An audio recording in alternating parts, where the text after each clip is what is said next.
and ESPN.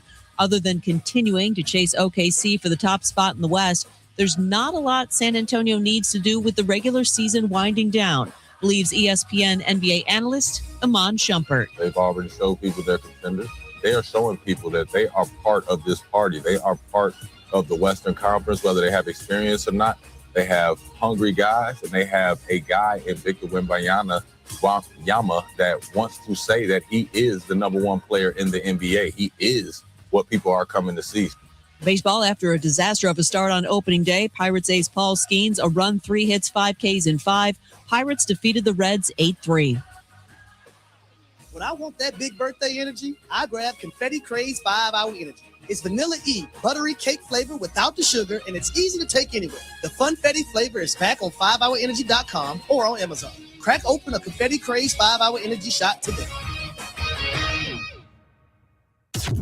This is Mid-Missouri's Total Sports Station, KTGR, and it's time to get big. You've got the Big Show with Andy and Brendan. This is the Big Show, baby. Serving up takes on Mizzou, the pros, and everything in between. Want to join in? Call or text the show at 573-875-KTGR. The Big Show starts now. You bet it does. Big Show here on April 1st. Billy Jones and Drake Whitman here in South Columbia. April Fool's Day. Andy and Brendan out, but we're hanging out with you, getting you set, updating you on everything going on here in the Show Me State. Should be a fun one. Going to extras is the Cardinals, Drake. Yeah. Talk about that.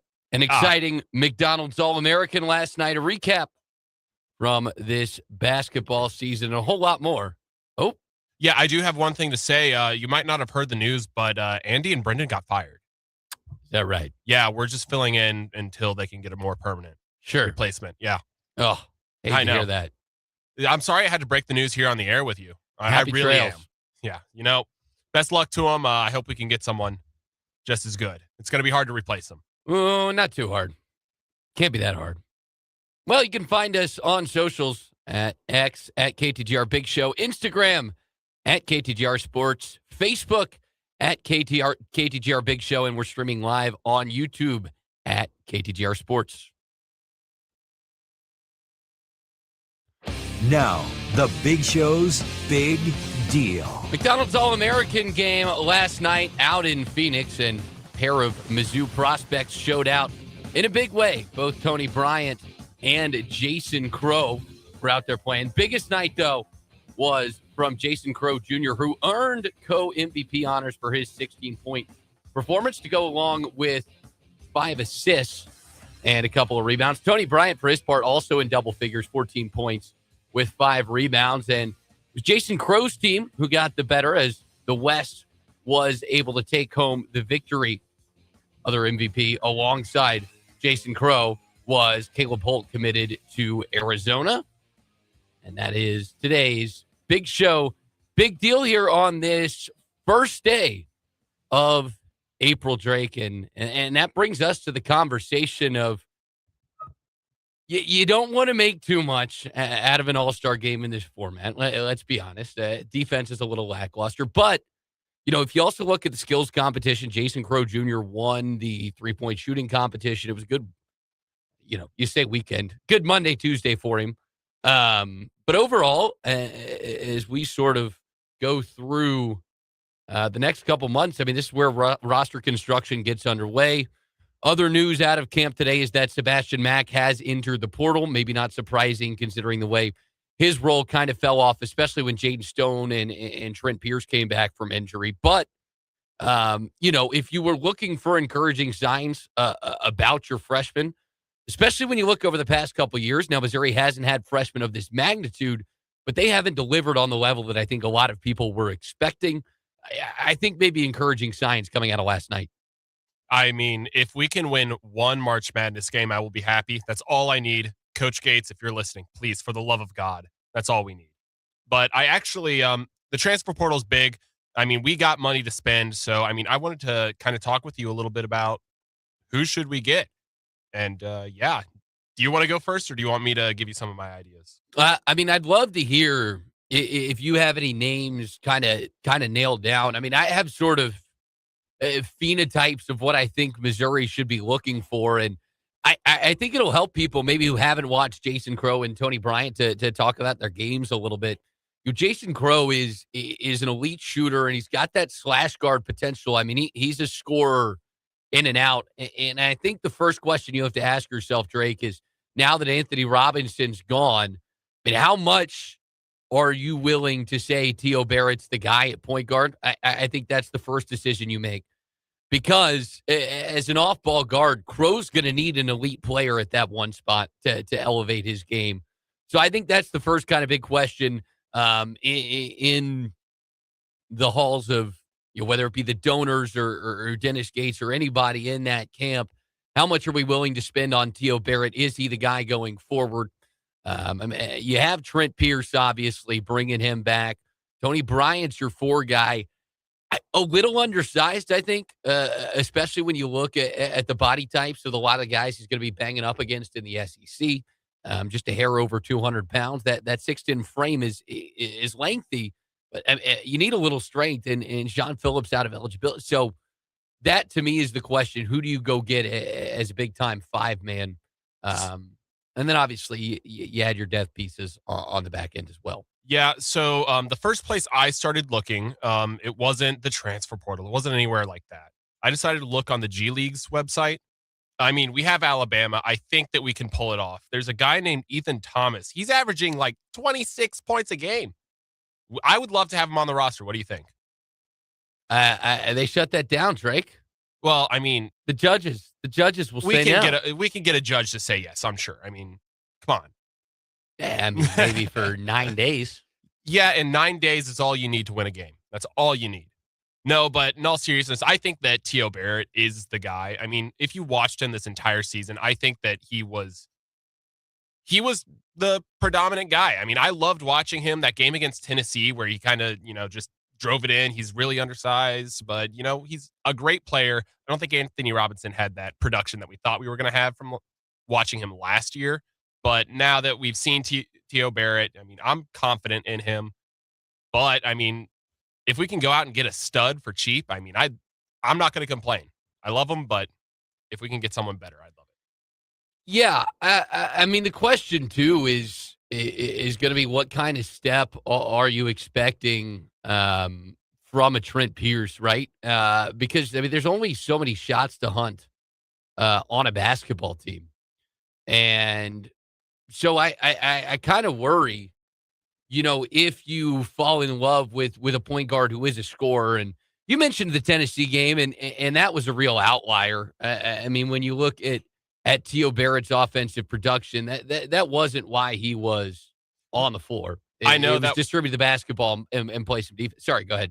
I know that's why he that's an outlier and all of that. I just keep on going back to watching that game. When I'm sad, I watch that in Mark Mitchell highlights. So, I mean, it was kind of I mean, everybody, some people have their music. Some people eat ice cream. Yeah, I'm glad you have your coping mechanisms. But, I mean, how do I say this nicely?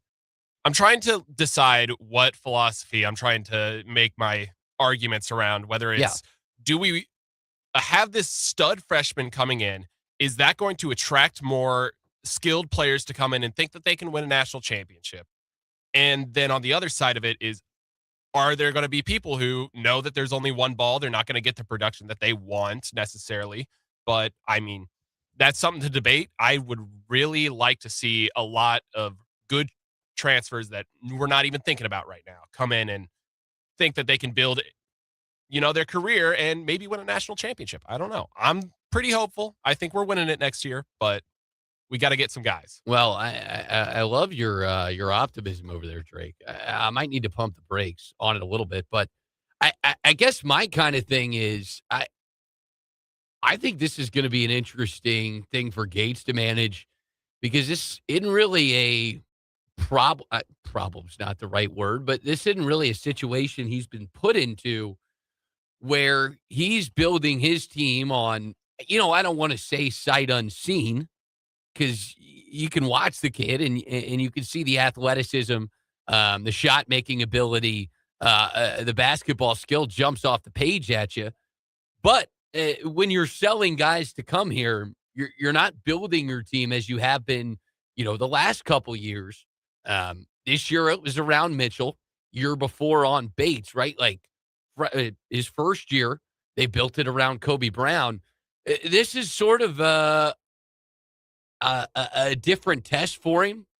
And I'm interested to see what you can get. But I mean, the problem is you got to get guys that buy into your role. And we'll talk about this a little bit later when we talk about the regression of the SEC from a basketball perspective. Is you can look as good as you want to on paper, but at the end of the day, you can't have 7 stars on a team, and you got to have guys that buy into their role, play that role well, play it at a high ability, and are committed to the vision of the team you're building. And my question is, what is that? What do they want that to look like? Because I think what you saw from Bryant and Crow is a real ability to space the floor, which Missouri obviously did not have this year. At any given time, they were playing at least 3 players that opponents would not respect from the 3-point line. Now, we saw Mitchell obviously start knocking down shots late in the year, but those were still shots the opponents were willing to give him. And that was the question, was can you open up space for driving lanes?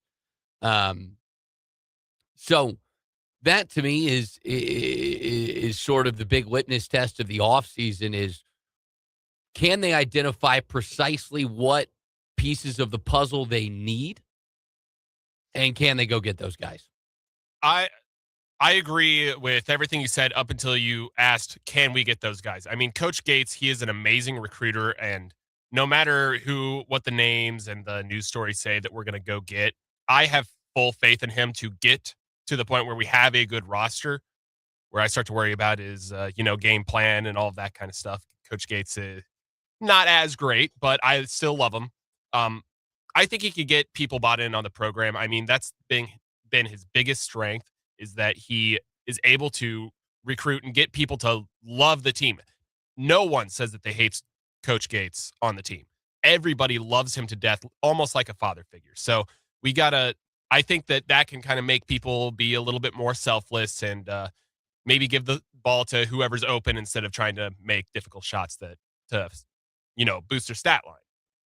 Yeah, no, I think that's completely fair. And we've obviously seen part of this is, value added versus what you can get from the market. And I'm sure they wanted to keep Robinson. But I think ultimately the decision was whatever Robinson was asking for, they figured they could go get somebody better.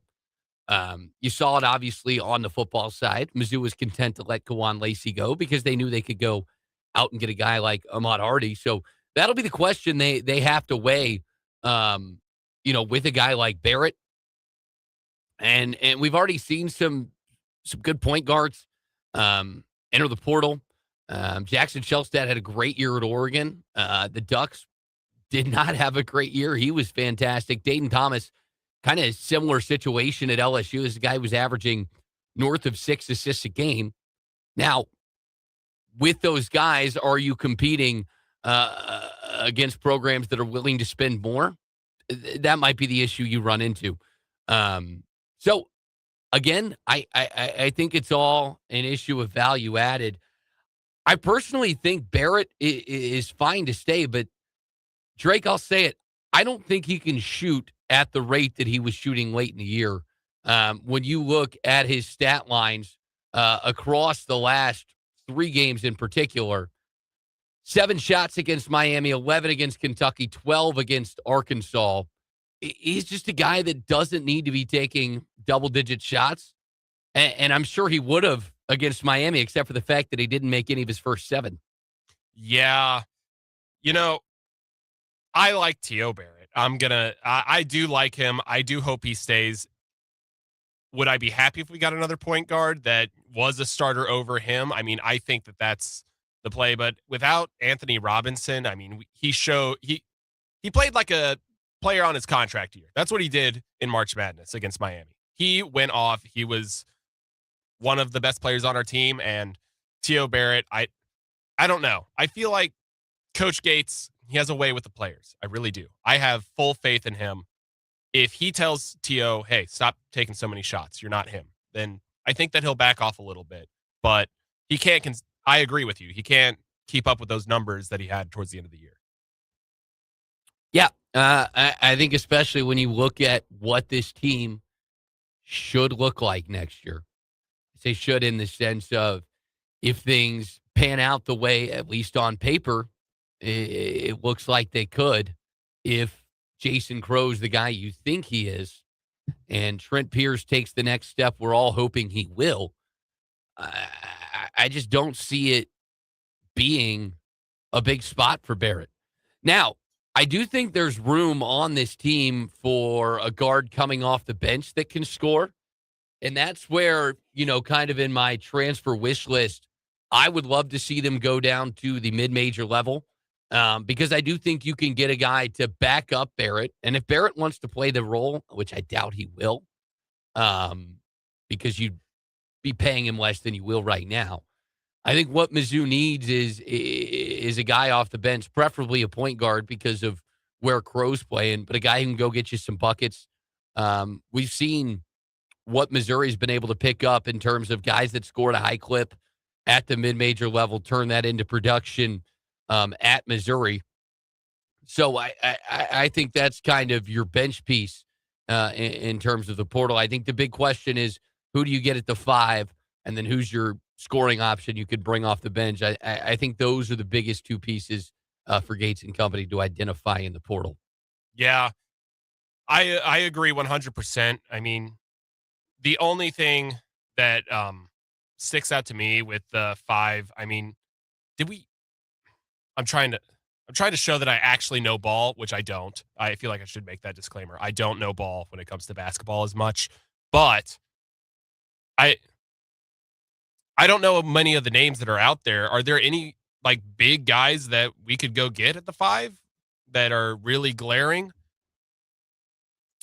I mean, there's going to be plenty of guys. There's going to be plenty of guys. The thing is, you're not going to get a game changer. That's what I'm trying to say to folks is it doesn't need to be a guy that breaks the screen. It's a guy that can play for you the Sean Phillips, Josh Gray role, where you just need an athletic big man that can help free up Tony Bryant, because I just don't think Bryant has the size. Now, if you think that he does, that opens up a lot of options for you if you think you can play him at the 5 spot. I just worry kind of when you get into SEC play, it's just a league that's too physical, I think, to do that at a high level. I think we saw that with Texas this year. They were really solid in non-conference play, but, Mathis Bolkaitis kind of got banged around through most of SEC play, and Texas finished 10th in the conference by the end of it, and they were a Sweet 16 ball club. So I think that's sort of the issue you run into. And I think, too, you ask a little bit too much of a freshman to not only adjust to SEC physicality, but to routinely go up against guys bigger than him if you do want to move him to a center spot. I just don't see it as being feasible, Drake, which is why I think you need to go find a big body that you can bring in. Yeah. Not Peyton Marshall, though. He's a little too big. I saw he entered the portal the other day. I think that he can adjust to the SEC play. I think that that's something that he can do. I've watched a couple of his games. I really like the big guy that's coming in. I can't think of his name, but when all you're talking about Tony Bryant, yeah, Tony Bryant. Yeah. Sorry, I'm brain fart, but I think that the high schoolers that are coming in, and by the way, did you watch the All-Star game that they had, the McDonald's one? Did you watch? Yeah, I did. Oh my gosh. Those kids. I don't know where my invite got lost when I played basketball in high school. I really don't. But are we sure it got sent? It must have gotten lost in the mail. That's what my mom told me to cool me down. But anyways, these kids, I think that we're going to have these freshmen, and they're going to come in. They're going to be the centerpiece of our team. And yeah, I don't really know where I'm going with that. I just think that these freshmen, I have faith in them, is what I'm trying to say. I don't think that the SEC is as dominant and as they are very physical. I think that these kids can adjust to it well, though. I'll push back a little bit. Yeah, I'm just saying I don't know if he's a guy who's like, I think you're going to need a bigger body in there. And there's certainly some of those guys out there. If you look at Muhammad Silla, who just transferred out of Georgia Tech, you can reach down to the G5 level. We've seen some teams have a lot of success with that. I think Shaheed Muhammad's a guy too that a lot of people think out of Florida State maybe hadn't reached it there, but a guy that can get there. The issue is just the physical size that you kind of need at that spot. I think it's rare, and I think, frankly, there aren't a ton of guys who have that frame that are affordable, which is why, frankly, I think Missouri's going to have to break the bank a little bit. We'll see, though. Yeah. I'm intrigued. I am too. So what I'm picking up, we're going to buy a big guy, and hopefully we'll get a couple more budget pieces from the lower levels of college basketball. Yeah, swing on a couple guys. Yeah, just, you know what? Why not? I think that Coach Gates is great at evaluating players. I think the group of five is where we're going to have most of our depth. It's not going to be the prettiest thing. It's not going to be the all-star teams, but hey, we don't need that to win a national championship. This is what we're going for. We're winning a national championship next year with this new freshman coming in. He's a stud. I watched him. I think that he can live up to the expectation. So let's do it. You know what? Let's just win a national championship. Well, the other factor I guess I haven't brought into the conversation yet is what does the outlook look like for Aaron Rowe and Honor Boateng? Obviously, we saw Boateng start to get some minutes towards the middle of the year. Pretty bad injury. I'm still not sure the timetable. I imagine he won't be back for the start of the season. Recovery time is normally about 9 months, which would put him back towards the end of November. Is he a viable scoring option for you? I don't really think so. Maybe a guy can give you some athletic minutes off the bench. And is Aaron Rowe a guy who can get buckets for you, or is he just kind of a spell for T.O. Barrett? I think are two questions this staff has to answer. Obviously, you got some athleticism and some size if Nicholas Randle comes back. But listen, I think there's bodies out there that you can go get. And again, I don't think you need a star.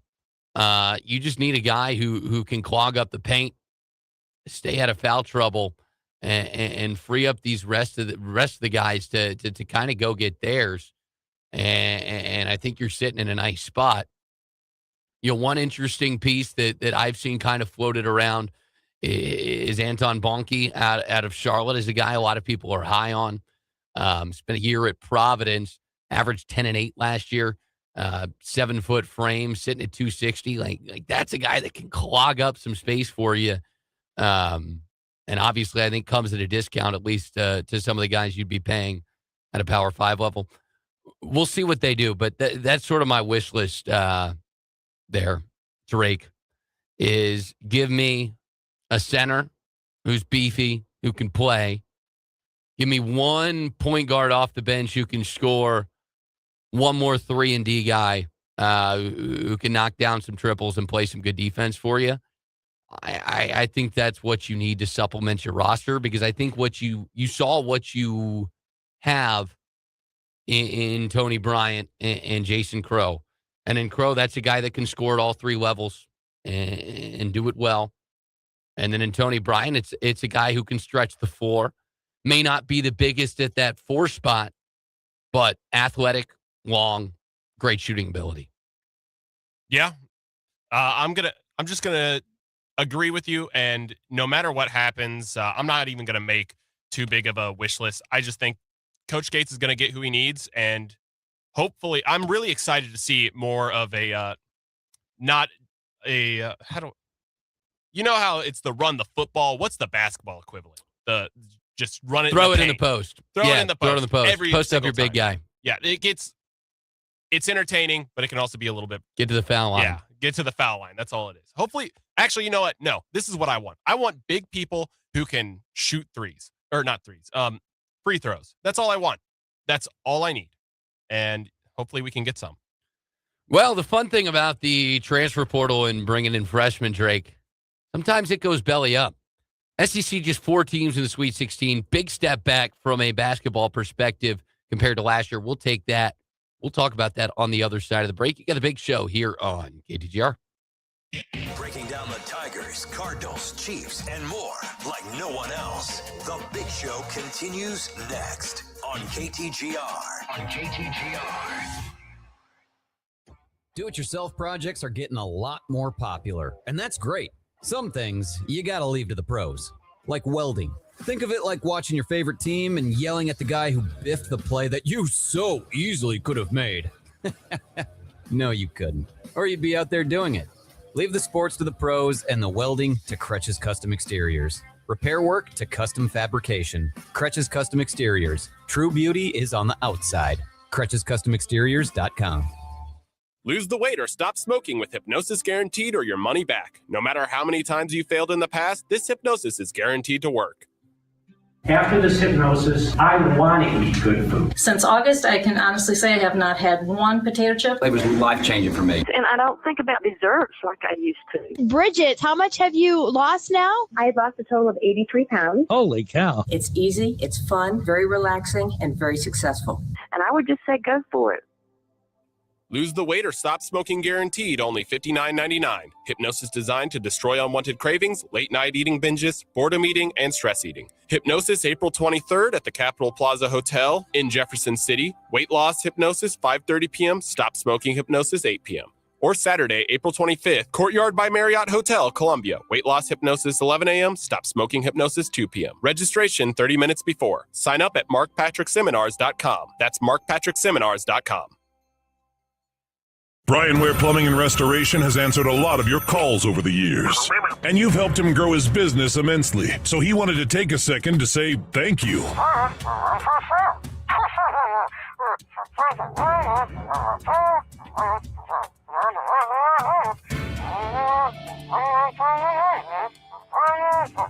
Oof, that was pretty emotional. We couldn't have said it better ourselves. So keep calling Brian to unplug your plumbing problems. BrianWarePlumbing.com. Small businesses are the backbone of any successful community. We know, because we're a small business too. We cherish the people who live and work here, which is why we partner with so many businesses to help them grow. And over the years, we've raised hundreds of thousands of dollars for our local children's hospital, our food bank, Central Missouri Honor Flight, and True North.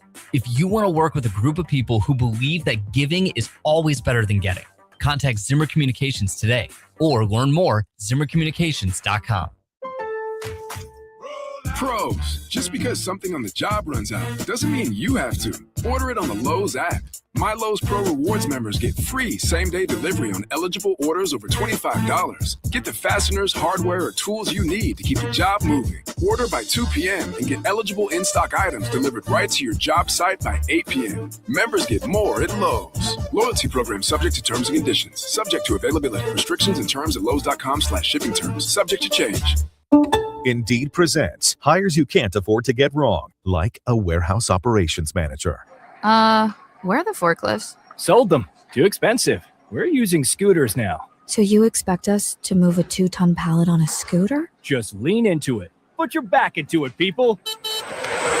This is the job for sponsored jobs. This is what happens when you don't sponsor your job on Indeed. Next time, get matched with quality candidates with Indeed sponsored jobs. Visit Indeed.com/hire now and sponsor your job today. The best local sports talk around on your ride home. You've got The Big Show on KTGR.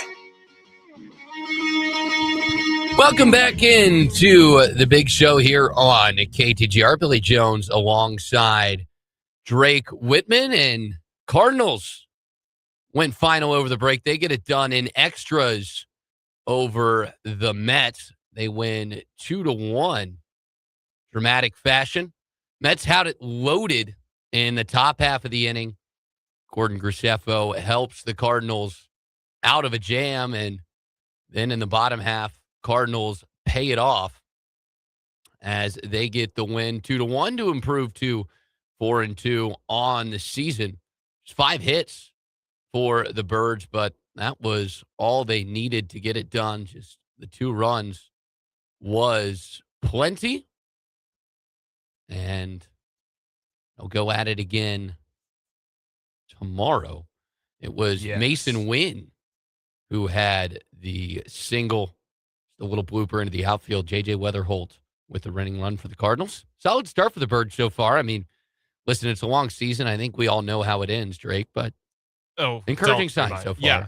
You know, I caught myself. I was getting really excited that the Cardinals actually look good, and started getting really excited, and then I realized I'm celebrating series wins in April and late March. That's how far the Cardinals have gone down. Check that. Cardinals not on again until Friday, 12-10 start against the Tigers. That begins a 6-game road set for the Redbirds. We'll see the Royals later tonight.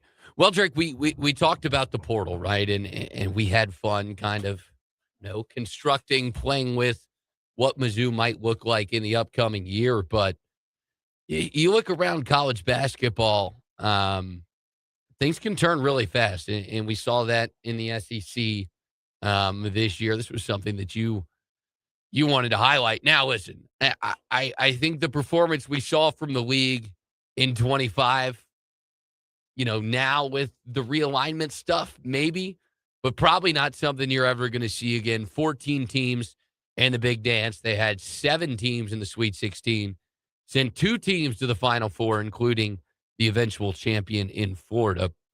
Historic performance from the Southeastern Conference. This year, not necessarily the same thing, just 4 teams in the Sweet 16. Obviously failed to put a team into the Final Four. Now, again, I'd say take it with a grain of salt because they had 2 teams just on the outside cusp, but 10 teams from the league made it in the tournament. Oklahoma and Auburn were the first 2 teams out. And, when you look at some of the drop-off we saw from some of these teams, Drake, it was kind of the same story. Portal pieces that didn't fit. I was very disappointed. I really thought that Florida was like a great team. I knew they were good. I thought they were going to be great. They started putting up more threes at the end of the season, which I feel like that was the missing piece to that Florida. But, Ben McCollum, he comes after SEC teams, I guess, and he took a couple last weekend. Tennessee, I don't want to call them good, like the best SEC team in the tournament. They did make it farther. And then they got whopped by Michigan, which I just now realized Michigan whopped both Alabama and Tennessee. I don't think we're as good as we have been hyping ourselves up to be. And I say You're just saying is the league. Yeah, the league. And I think listen, I want to give Rick Barnes a lot of credit. Listen, 3 straight Elite 8 appearances. He knows how to coach. And certainly there was some talent on the team, but this was probably out of the last 6 Tennessee teams since 2019 might be the worst of the bunch when you look at the totality of the season.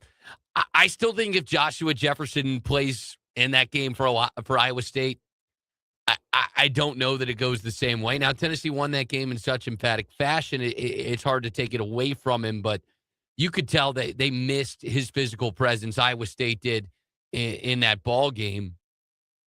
But you hit the nail on the head in terms of the Florida, who kind of ran roughshod over the conference. They lose that opening game here in Columbia by a couple of points. You have this kind of blip game in late January where Auburn runs them off their home floor. But other than that, Florida won, and they won emphatically. Besides that tournament game against Vanderbilt, Drake, they had just one game finish in double digits across the last 5 weeks of the season. And that was a Kentucky team they were beating by 20 in the second half. So, this is a Florida team that ripped through the league and fell to an Iowa team that was pretty average most of the year. They were average for most of the year. I will give you that. But Iowa he can coach. He can coach his butt off. I'm not taking away anything from McCollum, but no, it's hard because I'm not one of those people who always has the SEC flag and is like, hey, look, we might have got out in the first round, but at least all the rest of the SEC is doing well. But the Big Ten, seeing how dominant they have been in this tournament, it's almost scary because you know how insufferable Big Ten people can be. They can always hold it. They hold it above your head, and the SEC does the exact same thing.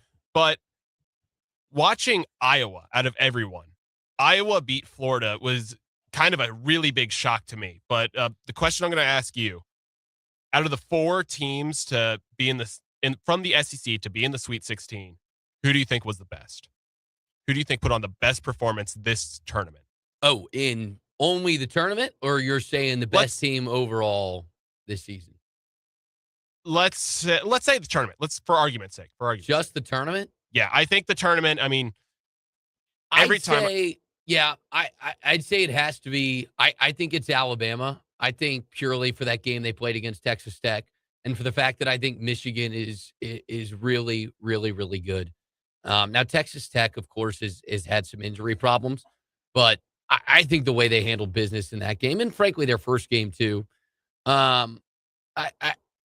maybe you lean Tennessee. I mean, Virginia's a good basketball team, and Tennessee kind of asked Virginia to match them physically, and they didn't. Beat a beat-up Iowa State team. I'd say it's Alabama or Tennessee. I'd probably lean the Volunteers. But I'm going to get clowned. Sure. I think that Arkansas was the best team. Now, here's my reasoning. They did lose. They beat Hawaii in High Point. Yeah, okay. High Point is not a bad team. I don't know why they're not a good team. Yeah, I think they are. I think they're a good team. Oh, gosh. Okay, that Wisconsin day. Wisconsin, they were a great team. They got out. They were the worst team out of them and High Point. High Point was a great team, and I don't want to hear people talking about how terrible they are. Oh, they're not a big terrible, conference. but that's not a feather in your cap. I think Hawaii and High Point. Yeah, to the casuals it isn't, but I loved watching High Point. All right, they were good. They were not bad. It wasn't a fluke game against Wisconsin, who I think without that, I think they beat Arkansas. But anyways, I think High Point is a great team. And I think that we should acknowledge them at least a little bit. But, I mean, you're going up against Texas, who I don't think was that good. Tennessee, I mean, yeah, you can make an argument for the other 3. But Alabama, they got their butts whooped by who I think is the worst team, Michigan. Arizona is by far, in my opinion, the best team in this tournament, and it's not even close. Ever since Duke left. I thought Duke was amazing, but they, Yeah, I don't know. I'm excited for that game on Saturday. I am It's going to too. be a fun one. Now, I could eat my words. Don't get me wrong. I could eat my words. Michigan could beat Arizona, but I really think that Arizona is just that good of a team. And because, I mean, Arkansas, I think they did really good. Yeah, I mean, the Texas argument is interesting, right? Because they, beat a decent NC State team and really controlled that game. I thought the result was much closer than it was. Handled BYU, I thought, pretty well. Kept Abonsa for the fact that he had as good of a game he did, and it really never felt like Texas was going to lose that thing after about the 15-minute mark of the first half. Played really well against, albeit I think an overseeded Gonzaga team, but that's not Texas's fault. And let's be honest, we're a box out away from going to overtime against Purdue. I could understand the Texas argument too. The Arkansas one's interesting to me. I really like Arkansas, especially how they played in this tournament. All right. I think High Point is good. People are hating on them. But I'll definitely give you postseason if you include that run they had in the SEC tournament. I don't know if I can give it to you purely off their performance in the NCAA tournament.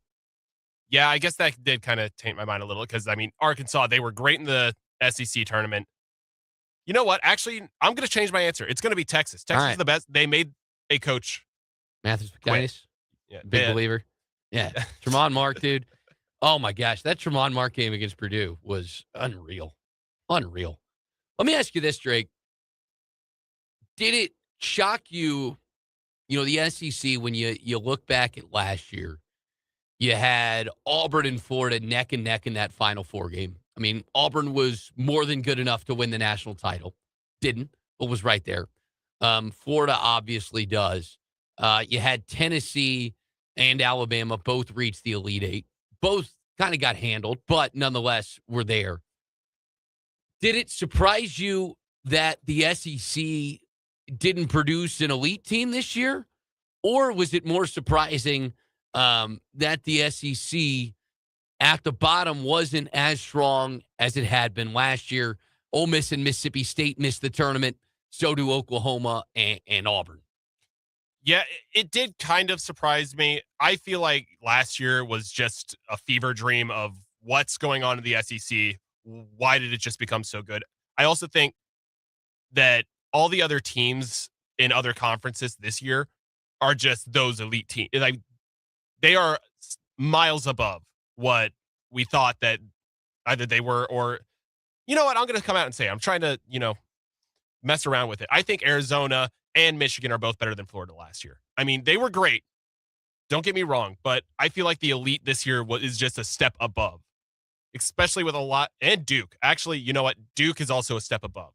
I mean, you have all these stud freshmen that we have a freshman class like we've never seen. And I feel like these highs have gotten higher with these guys. I'm not saying that Florida was elite, but I'm not saying that the performance that they put on. I mean, they didn't have a guy. They didn't. And this year you need a guy. Yeah, you need a guy. Florida didn't have the guy. And I did get a little confident. I'm not going to lie. I did put a money line on Florida winning. Okay. Didn't pay off, though. Yeah, it did not. It did not. Okay. They started hitting threes, and I thought that was their biggest problem. That was. They couldn't buy one. No, they could not. But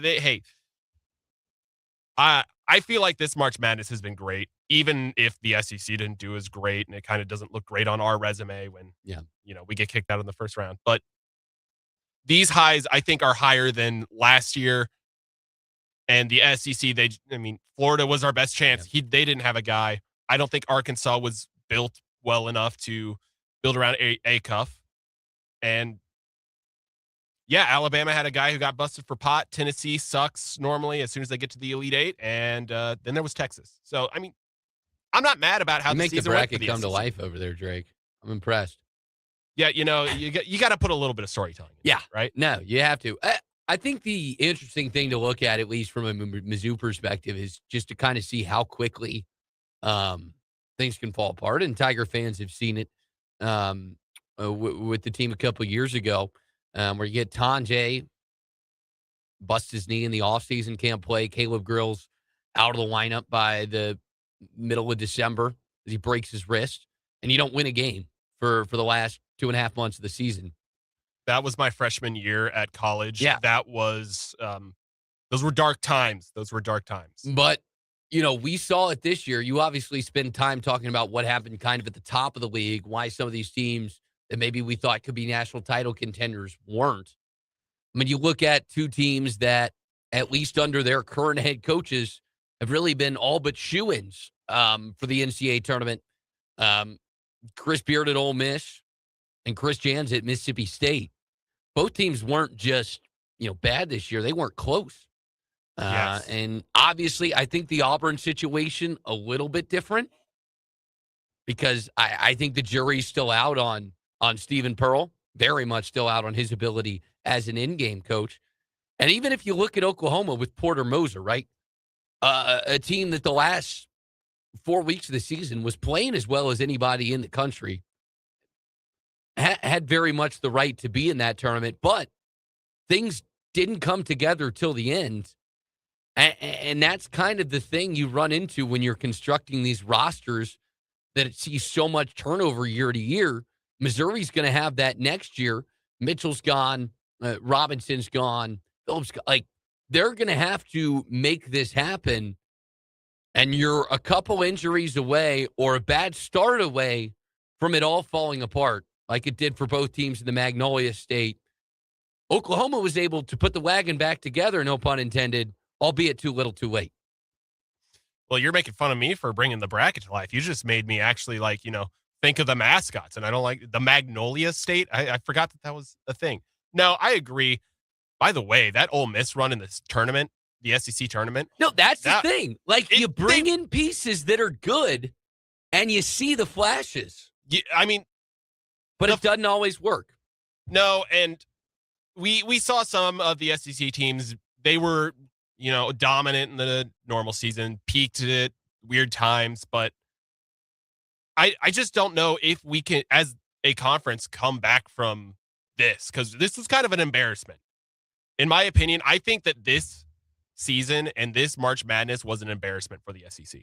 Embarrassment feels harsh? No. Disappointment. No? Embarrassment? No. Embarrassment. You're rolling with it? The only team to make the Elite Eight was Tennessee, and they just always magically get there and get their butts whooped. That's the only thing that happened.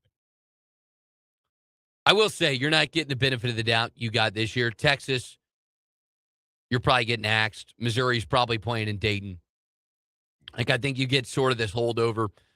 We've seen the same thing on the college football side, where the SEC's separation as a league has kind of carried over the last 2-3 years in terms of the perception, even if the on-field performance hasn't been there. And we've seen this kind of thing ebb and flow in basketball. A couple years ago, it was the Big Ten, who at the time had set the record and then had 2 teams reach the second weekend. The ACC, once upon a time. Like, these things ebb and flow. But you're right. The SEC's performance this year means you won't get the margin of error that you did next year. I'm going to make a little bit of an analogy from the Magnolia State. I think that Ole Miss and their run in the SEC tournament was kind of what, and their whole season as a whole, it's kind of what the SEC did in like all of the history of how conferences have done. They had an amazing, just stunning season last season. Yeah. And then I think that was our peak. I mean, we're going to have a couple of teams that come and win, but I'm not saying that we're not going to have a national champion for 20 years. I'm just saying that we're not going to get back to where we were last year for a very long time. Yeah, I don't know if any league's ever going to reach that. Maybe. I think in general, though, like, I think just kind of just speaks to the way things can transition so fast in this NIL portal era, because particularly in basketball, where one guy can change your lineup. I mean, you look at Lamont Paris at South Carolina. I mean, he spent 3 years in the basement of the conference. 2 years ago, they're a 5 seed in the NCAA tournament. They won 23-24 games because BJ Mack from Wofford was balling out at the 5 spot. No one knew how to guard him.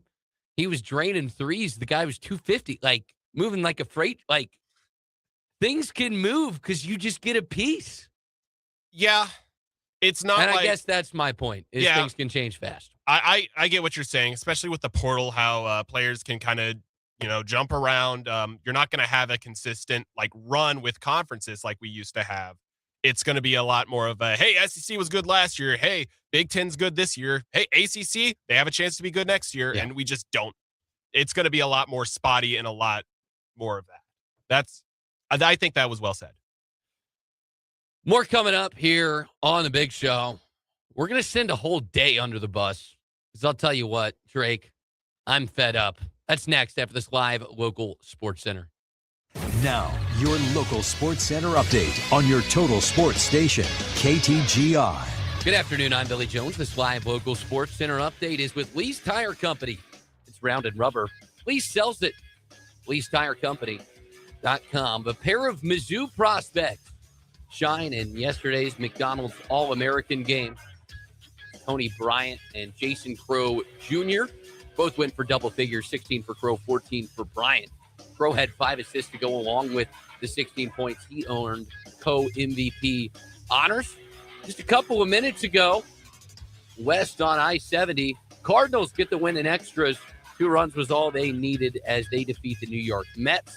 It's an RBI single from Mason Wynn. That sealed the deal for the Redbirds. Royals go at it tonight against the Minnesota Twins. Noah Cameron on the bump for the Royals. Mizzou sets a regular season baseball attendance record yesterday in their regular season matchup against the hated Kansas Jayhawks. Tigers, though, end up losing 11-8. His late 3-run shot from the Jayhawks was enough to bolster them over the Tigers. Up next, your ABC 17 Storm Track forecast.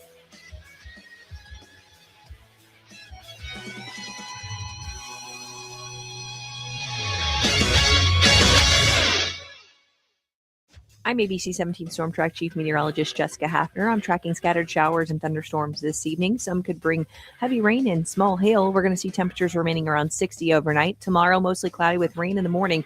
As rain exits, we'll see warmer temperatures in the afternoon, making it back up into the low to mid 70s. I'm ABC 17 Storm Track Chief Meteorologist Jessica Hafner, and that's your ABC 17 Storm Track forecast on your total sports station, KTGR. Midway Electric presents the High School Sports Power Player of the Week. This week features Rockbridge senior shortstop and pitcher Asher Schultz. Last weekend in Hoover, Alabama, Asher went 7 for 16 with a home run, 4 extra base hits, and 9 runs batted in. In one game, he also pitched 6 innings and got the win on the mound, helping Rockbridge go 5-0 over the weekend. That's the Power Player of the Week with Midway Electric, powered by people with pride. MidwayElectricInc.com. Spring is in the air, and Alev's long-lasting pain relief is here to keep you moving.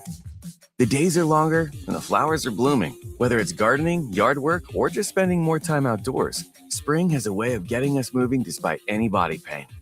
That's where Aleve can keep you going. With just 1 dose, Aleve gives you long-lasting body pain relief for up to 12 hours. From sunup to sundown, Aleve's got your back. Try Aleve. Use as directed for minor aches and pains. Ready to celebrate? Hop into Easter festivities with everything you need at Target. First, get ready for your special occasion with 25% off stylish looks. With spring vibes, vibrant colors, and fresh florals, you'll find outfits that match everyone's style. Then, fill up their baskets with endless joy. From select Easter plushies to fun toys they'll love at 20% off. Don't miss out. Make this Easter unforgettable at Target. What happens when a chef, 2 pharmacists, and a financial analyst walk into a bar? They buy it. And then they tell people from all walks of life to come enjoy it with them. Big flavors, bigger burgers, local brews, handcrafted drinks, and a game of pool or two. See, billiards was built by people like you. A teacher, a receptionist, and a cashier walk into billiards. What happens next is up to you. Look on down for burgers and beer. Billiards on Broadway. Call your shot at billiardsonbroadway.com. The nominations are in. Now it's time to pick the winners. Now through April 12th, you'll decide the winners for Inside Columbia Magazine's Best of Columbia 2026. Vote up to once per day for the businesses and places you love, including Best Salon, Best Place to Buy a Car, Best Sushi, or Best Chiropractic Office. You can vote once per day, so come back and support the businesses you love most. Best of Columbia 2026 starts with you. Vote now through April 12th for your favorites at InsideColumbia.net. Hi, I'm Tom Connors. Went to Mark Patrick's hypnosis seminar February 6, 2019. Nothing worked before. Left there and never smoked again. Amazing. Easy, affordable, and guaranteed. A year later, with my wife, Michelle, attended Mark Patrick's weight loss seminar. She lost 18 pounds, and I lost 43 in 8 weeks. It's true. He smoked 2 packs a day, and nothing worked until Mark Patrick Hypnosis. Now we're losing weight together, eating healthy, full on half the food, crazy, enjoying exercising. Who would have believed Mark Patrick Hypnosis really works? It's amazing. I can breathe again. My blood pressure went down, and I've got so much energy. So much energy. And look great. Lose weight or stop smoking with Hypnosis, only $59.99. Seminars Thursday, April 23rd, Capitol Plaza Hotel in Jefferson City. Weight loss hypnosis, 5:30 p.m. Stop smoking hypnosis, 8 p.m. Or Saturday, April 25th, Courtyard by Marriott in Columbia. Weight loss hypnosis, 11 a.m. Stop smoking hypnosis, 2 p.m. Register at markpatrickseminars.com. Doors have 2 jobs, open and close. Pretty simple. And windows? They're supposed to be clear, not foggy. And they should open and close too. This is Silas Coons with Coons Glass. If you've got doors or windows that are slacking on the job, call us for service work. With 15 service trucks, Coons Glass is the clear choice for commercial or residential. CoonsGlass.com. Coons Glass, and you can see through it. We do it. Back to more of the biggest sports stories in mid-Missouri. You've got The Big Show on the KTGR app. It's time to go under the bus on The Big Show. I don't have a specific person, just this whole situation. John Ondrejcic, part of the national championship coaching staff last year at Florida, Drake. announces today he's done after 1 year as the head coach of the mighty Campbell Fighting Camels, saying that the school wasn't doing enough to support the basketball program. Maybe that's true. He addressed his letter, strongly worded, to the Campbell community. I don't know what he wanted. I don't know what it takes to compete in the Colonial Athletic Association. But, man, this is a new angle to college sports that coaches might be out if they feel the school's not fulfilling their commitment. He said he proposed several creative options that they didn't want to listen to. I believe that with all of my heart. Yes. All right. Yes. He ended it with roll humps, though. So I think I'm taking John Andragic's side in the whole breakup situation. They had a decent year this year. Finished middle of the road in the Colonial Athletic Association, CAA. Or not a conference, an association. Semifinal of the league tournament where they lost top seed in Monmouth. But I guess this is just kind of the reality we face in modern college athletics. So, I don't know. Just kind of over it. Over it all. It's time for the sweetest thing in sports on The Big Show. Yeah, I guess some people might be a little bit confused, but it was fun to see Taylor Stadium packed yesterday for Mizzou baseball. Tigers had their largest home crowd ever for a regular season game. Ultimately lost, though, to Kansas 11-8, 3,207 people in attendance. Who knew, Drake? All you needed was $2 beers, and you can sell out the stadium. $2 beers and, the hate for Kansas, that's all you need. Sell out a stadium. Yeah. I'd love to be in the marketing room. We can't get anybody to these baseball games. What do we do? I hope whoever suggested the $2 beers is getting a raise. They should. They definitely should. Well, on the other side of the 5 o'clock hour, we'll talk the Cards win today, including their good start here in week number 1. Also, NFL Coaches Day. Made the right hires in the offseason. Maybe whiffed on a guy. Nick and I will talk through that. That's all next on The Big Show. Keep it here, KTGR.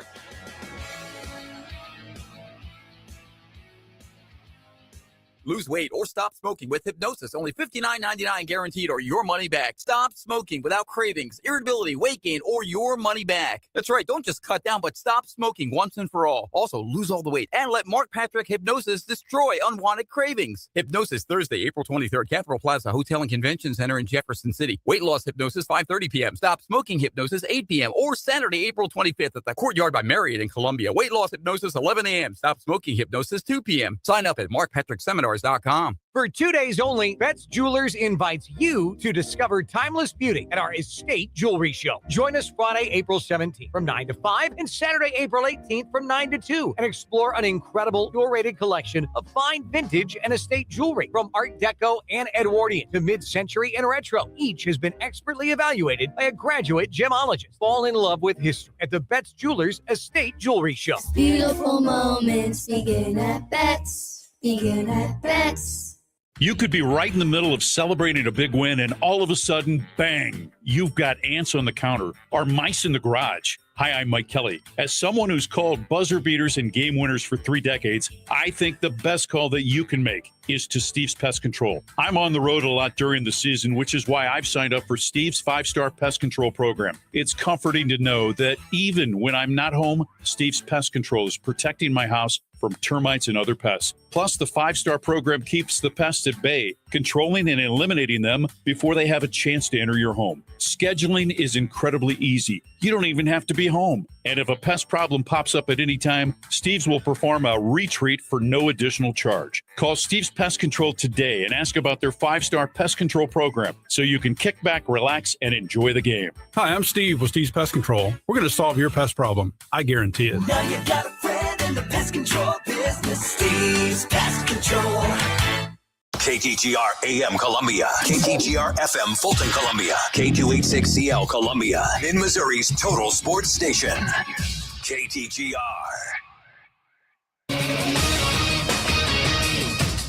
I'm Christine Lisi. A Florida judge granted Tiger Woods' request to travel outside the U.S. and enter a comprehensive inpatient treatment facility one day after the 15-time golf major champion said he's stepping away for a period of time to seek treatment and focus on his health. Yesterday, Woods entered a not guilty plea to charges connected to last week's rollover crash in Florida. Baseball, a bounce back for Paul Skeens. 6 days after a rough opening day against the Mets, the Pirates ace, in his second start of the season, gave up a run, 3 hits, struck out 5 in 5 innings. Pittsburgh defeated Cincinnati 8-3. ESPN MLB insider Jeff Passan. This was the Paul Skeens that we have grown used to seeing. A guy who has any number of pitches. He can throw a 4-seam fastball up to 100. He was more like 96 to 99 today. He's got that splinker, the nasty split finger pitch. He's got a slider. He's got a sweeper. He's got a changeup. I mean, he has a wide and vast array of pitches. Astros got to Garrett Crochet, 5 runs, 6 hits in 5. Houston beat Boston 6-4. Astros have won 5 in a row after an 0-2 start. ESPN Radio is presented by Progressive Insurance. Progressive Commercial Insurance can protect your small business with over 30 coverage options and easy-to-use mobile app, personalized discounts, and more. Get a quote in as little as 8 minutes at progressivecommercial.com. Discounts and coverage selections not available in all states or situations. From Faro. 15 to the 10, to the house. Bush. Back to the wall, and it's got her. And Arrowhead. Touchdown, Kansas City. To your speakers. This is the big show, baby. Get fresh takes on the biggest sports stories in mid-Missouri. Right now, this is The Big Show with Andy and Brendan on KTGR. Rainy start to April. We're here on The Big Show. Billy Jones and Drake Whitman. Nothing less you'd expect, I'd say. Cardinals, second straight series win. Expectations were low this year for the Redbirds, but good first week to come out. A pair of Missouri commits balling out yesterday in the McDonald's All-American Challenge. And the NFL coaches getting together for the meetings. We'll talk a little bit about who we think positioned themselves well in the offseason, who maybe didn't take great advantage of the offseason. That's all later in this 5 o'clock hour. But first, it's 5 o'clock. It's time for the top 5 at 5 on The Big Show. Number 1. If you want to trade away for curtain number 1, you can have curtain 1. Pair of Missouri basketball commits last night playing in the McDonald's All-American Challenge out in Phoenix, Arizona. And boy, did they perform. Jason Crow Jr. named the co-MVP. He had 16 points and 5 assists in that one. He also won the three-point shooting contest on Monday night. Strong performance as well from Tony Bryant, big guy coming in for Missouri this year. He had 14 points to go along with 5 rebounds. Showed off his shooting ability as well at his 6'10" frame. He could be a problem next year for a ton of teams around the SEC, and who knows, maybe beyond. Number 2. Number 2, your timing is impeccable. Cardinals walk it off in 11 innings today against the Mets. 2 runs was all they got, but 2 runs was all they needed. Redbirds came back to win the final 2 games of the series against the Mets, allowing just 1 run across those 2 games. Solid performance on the mound for Matthew Liberatore. He went 6 innings, allowed just 1 earned run. Not a ton of strikeouts, just 2, but nonetheless, another good day at the plate for the Cardinals, who came away with just enough hitting to get the job done. They're off tomorrow before they begin a 6-game road stand that'll start in Detroit against a good Tiger squad. Number 3. Royals back in action tonight. 6:40 start tonight as they take on the division rival Minnesota Twins. Royals got the job done 3-1 yesterday. Have not scored a ton of runs this year. Same problem as last year. We'll see if maybe they can pick that up. Is tonight the night where things get started for the Royals? Maybe. Twins pitching staff that struggled to the back half of last year. Is that something the Royals can jump on? We'll see. They moved the fences in at Kauffman. Really show up last night. We'll see if maybe down the line starts to play a bigger role for the Royals. Number 4. Oh, shanked it. Mizzou Baseball sets an attendance record last night. I don't know if anybody was expecting this. $2 beer night at Taylor Stadium. They had over 3,000 people in attendance. It was a strong 4th inning. Tigers played at 8, but it wasn't enough as they lost 11-8 to rivals Kansas. Number 5. What is the path fingers. Say to the face. More transfer portal news. This is something I think a lot of Tigers fans probably expected. Sebastian Mack hits the portal. He played in just 6 SEC games, was a guy that really didn't feature big time into the Missouri lineup late in the season. Anthony Robinson has already transferred, but Mizzou announced that they did re-sign Trent Pierce. Still some options to see what they do in the offseason. Top 5 at 5 on KTGR. There you have it. That wasn't the only walk-off today. The one at Busch Stadium as Mason Wynn drove in J.J. Weatherholt to get the win. I don't know if you saw in Baltimore today, we had our first official ABS walk-off. Wait, they had an actual ABS walk-off? Yeah. Orioles were up 8-3 in the top of the ninth. Rangers are going to bat. 1-2 count. Fastballs initially judged outside of the strike zone. Orioles challenge after the ABS. They go to the video cam. It's ruled the fastball touched the top corner of the strike zone. Batters rung up, and the Orioles get the 8-3 win. What are your opinions on the ABS? I got to know. I haven't minded it so far, but I'm not a baseball purist, so I don't know if I can claim it. No. I wasn't born and bred in the ballpark, that throwing back popcorn and eating my Cracker Jacks. I was about to say, don't you eat peanuts and Packers? They don't have popcorn there anymore. No, I don't know how I feel about it. Because on one hand, what's the point of having an umpire at this point? I mean, just let the machines make all the calls, right? They wear funny outfits. That's not enough for you? They wear funny outfits, and they get, super emotional in all of that. I mean, I've seen some of the clips of, the umpires kind of, getting a little angry whenever people call, call them on their call, I guess. That's how you'd say that. But I don't know. I'm not fully trusting of it yet. Yeah, I mean, so far we've seen it's interesting to look at some of the statistics if you want to look at it. And again, small sample size. There have been just 286 attempts over the first week. Catchers have had more success than batters have. Catchers have gotten 59% of their challenges overturned.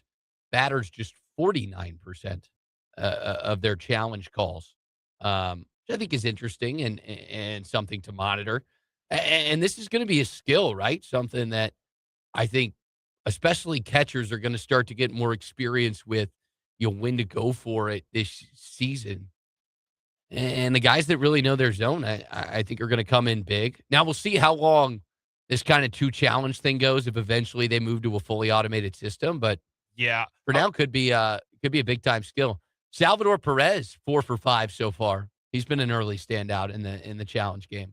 I'm just imagining 5 to 10 years from now, we're going to be thinking, what were we doing?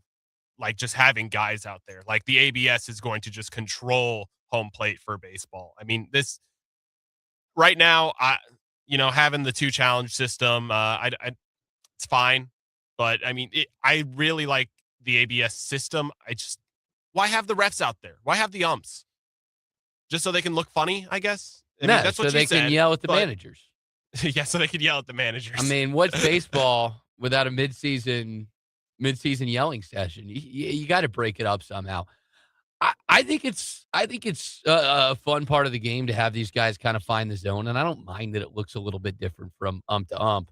What I don't want to see is this sort of half and half thing, right? Because I think what you run into with this sort of modified ABS system is, hey, listen, the batters may get adjusted to a strike zone that looks a little skinnier or a little taller or maybe a little bit more inside or outside.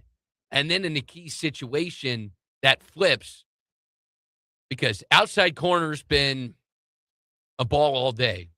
And a pitcher clips it on a big 3-2 pitch. Challenge shows technically the ball hit the zone, but that hadn't been a strike today.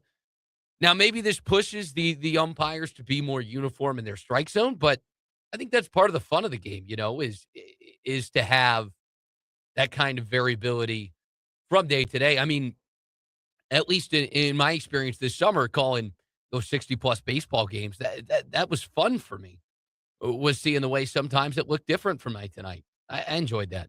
Yeah, whenever you have a walk-off ABS challenge, that just doesn't sound as fun. I mean, I like seeing the, ump get up and like throw his hand up or not say anything if it's a ball, and rarely does that happen. But like seeing the ref be animated, I don't want to see just a machine like, oh, guess what was a ball? What if the machine has a good animation for ringing somebody up? Like a Then bowling, can we sell like a you on bowling it? alley Yeah, screen? exactly. You could convince me. You could Okay. convince me. Yeah. Only if they're as ridiculous as the bowling screens, though. I don't Sure. want like, strike. I want some ridiculous stuff on the screens. Yeah. You want to go out to some Palm Desert and see some like palm trees flipped around or something. That's exactly what I want in baseball. Yeah. Ooh. Yeah. I mean, maybe they should put you in charge, Drake. I could get behind it.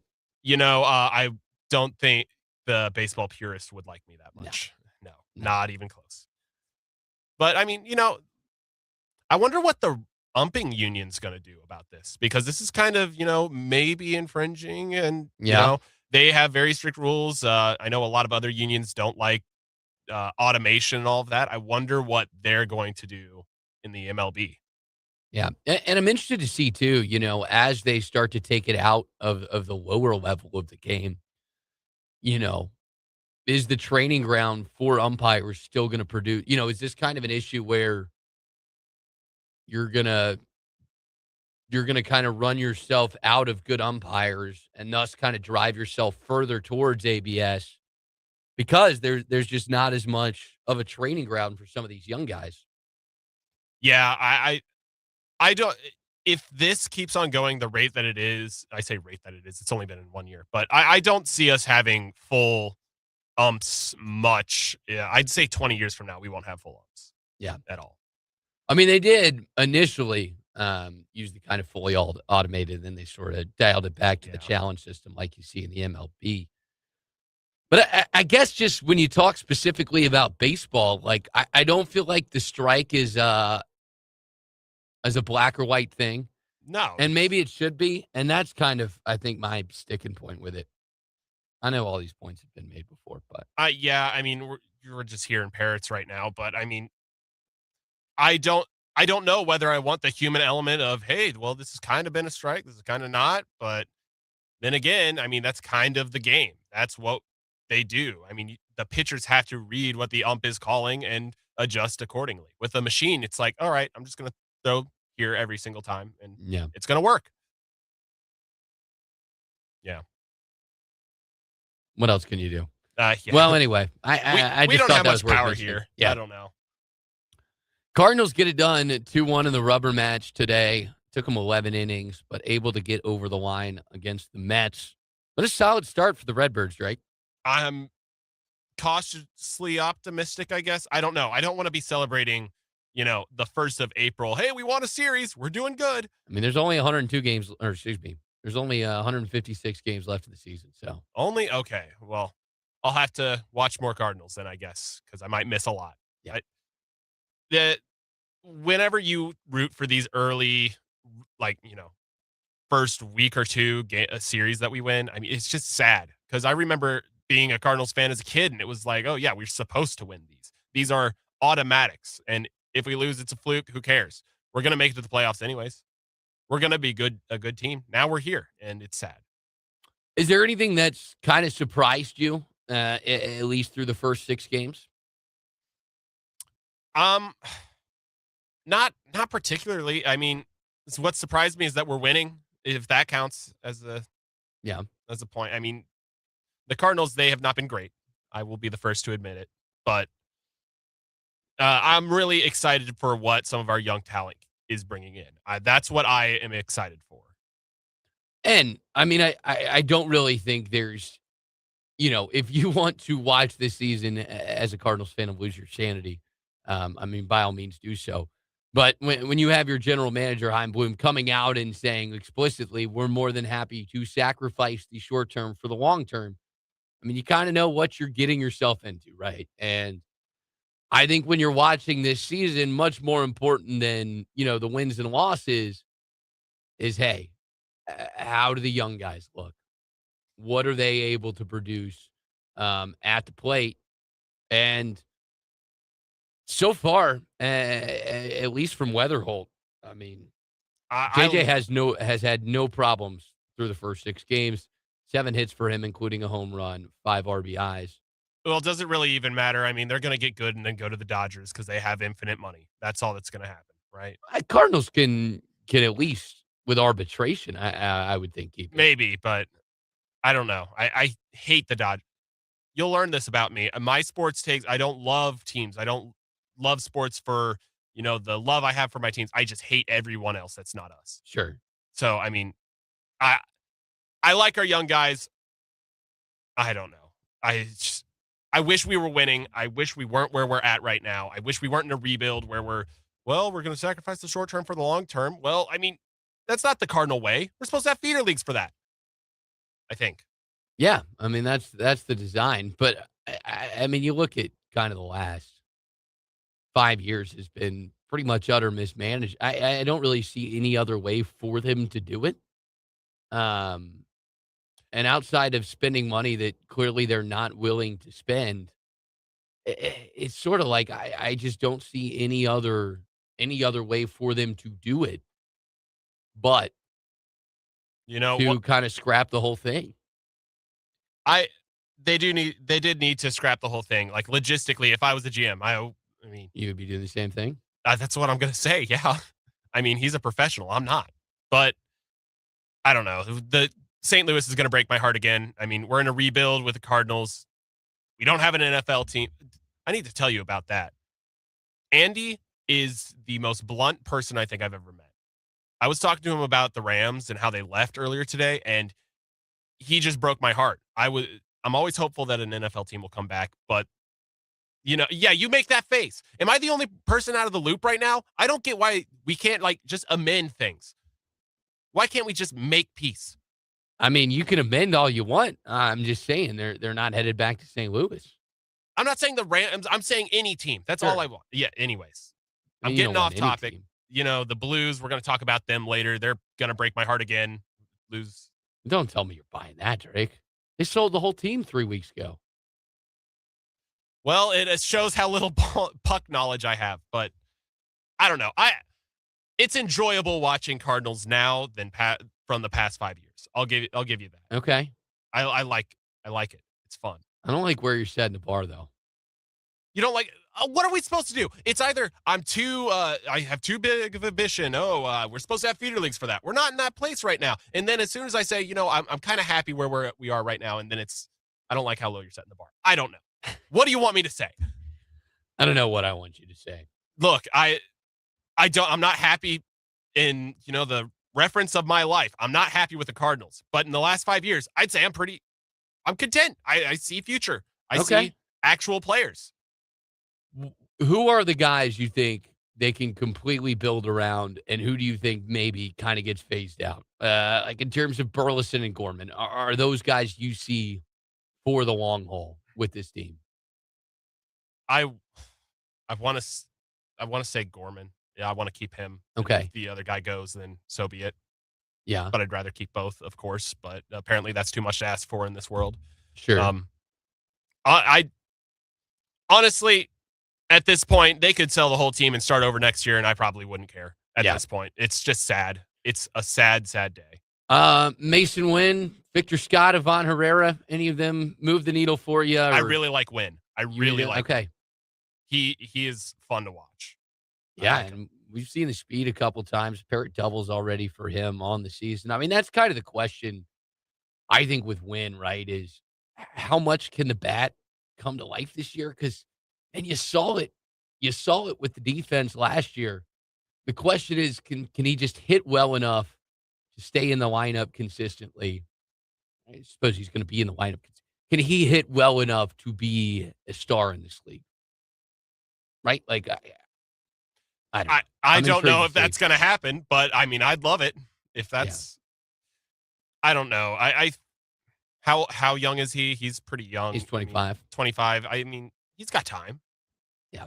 So, and the worst part about all of this, it's not just that, the Cardinals suck, whatever. I can get over that. It's that the Kansas City Royals don't as much, I should say. They're not great, but they're still better than the Cardinals, and that's sad. Yeah, I mean, early returns on the Kaufman moved fence. Great decision by Royals management. I mean, whoever had that idea, I know it's probably, technically for building in new seating, but Kyle Isbell and Isaac Collins last night, the opener, 2 nights ago, they both hit balls that, I mean, right into the newly built bullpens, which previously would have been warning track fly balls. Yeah. And now home runs. Look, so is this the answer to their offensive woes? It might be. I mean, I think they have a lot of statistical analysis of like where every ball is going, where we should move the seats, where everything should be for them to get more home runs. If I was a Royals fan, I would be happy with it. I'm not, because I'm a Cardinals fan and I hate them. But still, I mean, moving that up and seeing some of the players, because they have some studs on their team. I mean, you can't, watching Italy in the World Classic, I mean, they had at least one player that was really good that plays for Kansas City. It's just, I don't know. Do we want to keep on moving up the outfield and just make more and more home runs? Because don't get me wrong, I love some like speedier baseball. I love watching big home runs and big moments, but I feel like if we have too many, what's the point? Yeah, but I mean, when your offense was the issue last year, I sort of get it from their perspective. At least to try and just give some more run support. I mean, they finished 26th last year in runs scored. It's not great. If they're middle of the pack last year, I mean, you're talking about a playoff baseball team. And with the way their staff can deal, you kind of never know. I don't know. It's funny to me. I just wonder if any of these teams, like, I feel like it's almost a bet, just back and forth. But I do get it. I know there were ulterior motives, but don't tell me that didn't play into it. I definitely think it did. I mean, do you want the mild take, or do you want the like me? No, lay it on. Yeah, no, I think that Kansas City is a bunch of scumbags, and I think that they're going to try and edge the game out to make it so that they can win and not play real baseball. I mean, that is baseball, though. Yeah, but it's not real baseball. Come on, you're just moving at this point, just make it at the infield, the line of the infield. Don't even have outfielders. Never mind. We need it mild the rest of the way. I didn't know that was coming out of you, Drake. No, I hate Kansas City. With a passion. No, then the mild take is, you know what? Fine. It's for more seating. Very political of you. More Kansas City people can waste their money watching the Royals. And, honestly, that's a positive. That's a positive. 1-0 at home. Yeah, 1-0 at home. Great strategy. On the other side of the break, we'll talk you through NFL coaches. They had their meeting, of course, the famous photo taken just Monday. We'll get to that and more next on The Big Show. The Big Show with Andy and Brendan continues next on your total sports station, KTGR.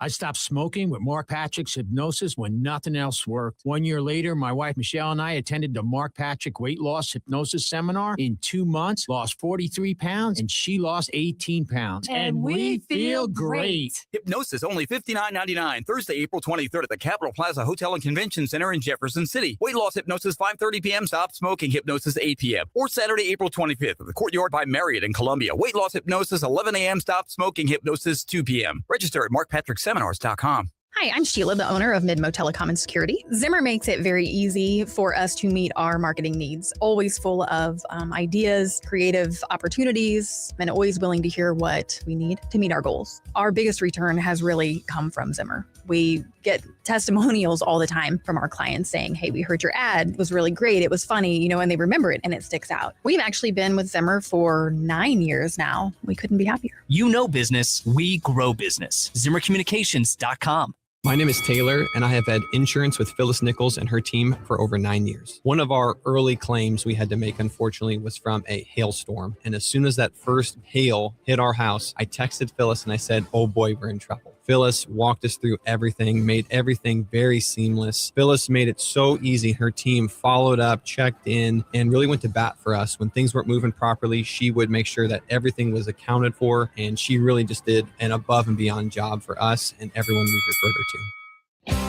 Hi, my name is Steve Duncan. I live in Jefferson City, Missouri. My wife and I have had a relationship with True Sun Exteriors back to around 2012, 2013. I mean, we've done numerous jobs, 2 roofs, 2 decks.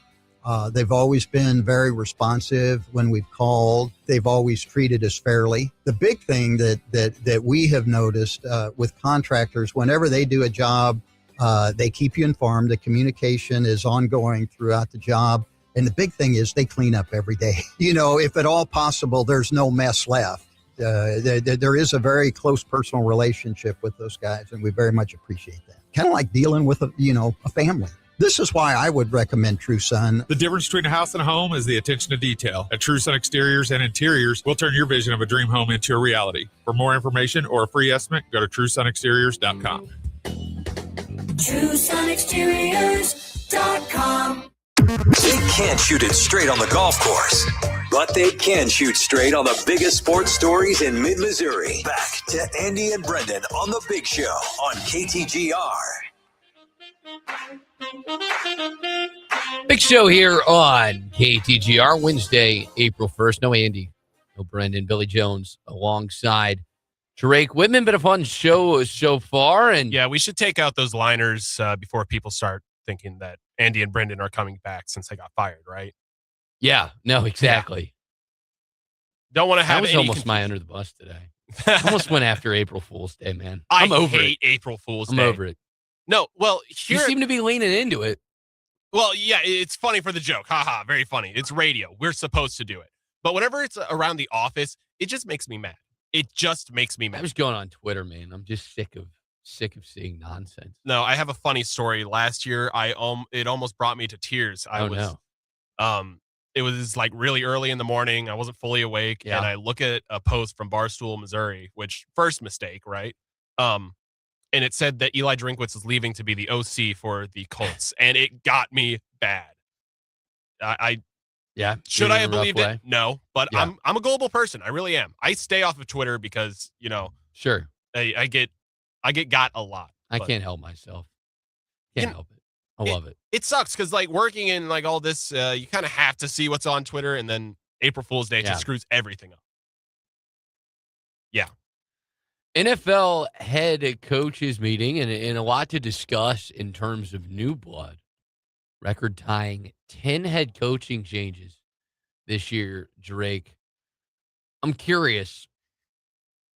Did anybody jump out at you in the picture? Okay. All right. Oh, wait. Before I go in, are we talking like picture as in who's going to be good in actually coaching football or who just looks good? We'll get there. Yeah. Who blew you away in the picture? Who blew me away in the picture?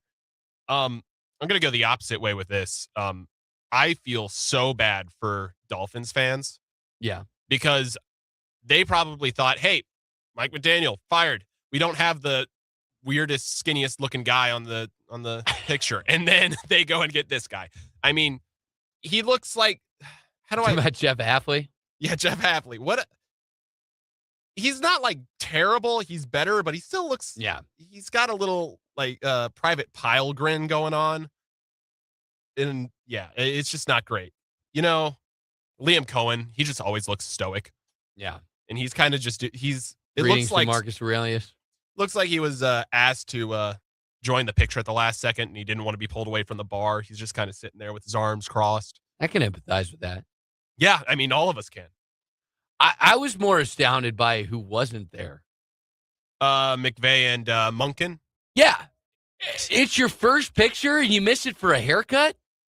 Well, I mean, is that just the most Browns headline of all? I get it, but come on, Todd. Yeah. I don't know. If it's bad enough that I'm missing a picture to get a haircut, I probably don't want to be in the picture. You know what I mean? Like if your hair's that bad that it's like, I'm going to miss the NFL meeting for a haircut, then, I mean, it must be that bad. Do we have pictures of what it looks like? No, I see him after.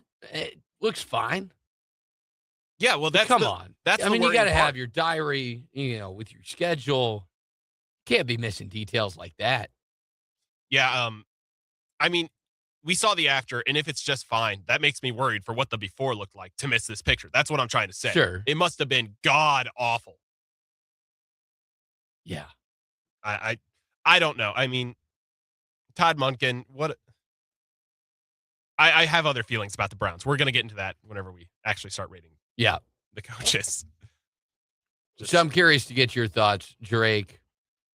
Who were hires that stood out to you this offseason that makes you feel really good about the direction these teams are headed? This is going to be terrible. First one, Raiders. Okay. They're going to be good.